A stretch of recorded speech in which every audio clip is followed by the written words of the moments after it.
The United States and its allies were still racing against time and space on Saturday in the increasingly chaotic and dangerous bid to evacuate people from the now Taliban-controlled Afghanistan, with desperate residents seen running towards Kabul airport, hoping to catch the last flights out of the city. 6 days after the Taliban swept to power, tens of thousands were still trying to leave the country, fearful about the past record of human rights abuses during the 1996 to 2001 regime.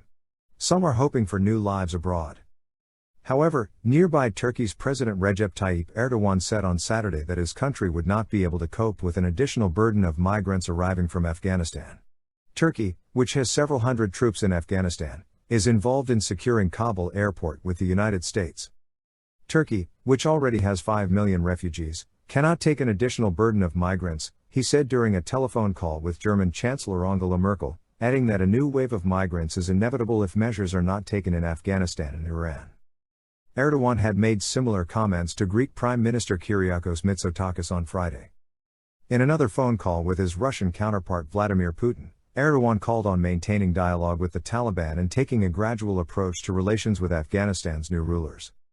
We must keep the channels of open dialogue with the Taliban and pursue a gradual engagement instead of an approach based on hard conditions, Erdogan said, according to a statement from his office. The Turkish leader also welcomed talks between the Taliban and former senior Afghan officials as promising.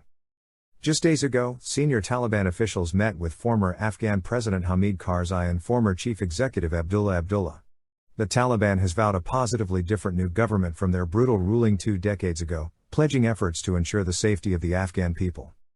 We welcome the Taliban's moderate messages as positive for the moment, but the process ahead will be shaped not by their words but by their deeds, Erdogan said. The presidents agreed to strengthen bilateral cooperation on Afghanistan, the Kremlin said in a statement. Over the past week, crowds, including children, have grown at the U.S.-controlled Hamid Karzai International Airport in the heat and dust of the day. The delay has turned deadly for some. Pentagon spokesman John Kirby conveyed a sense of urgency as the military aims to complete the evacuations by August 31.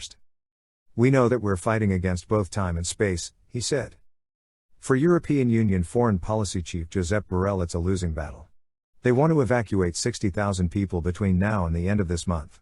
It's mathematically impossible, the EU official said. The United States also urged its citizens still in Afghanistan to avoid the airport unless told otherwise, citing potential security threats near the airport's gates. The Taliban, too, called on those without travel documents to go home. According to the official number, at least 12 people have been killed in and around the single runway airfield since last Sunday, the time when the Taliban seized control of Afghanistan.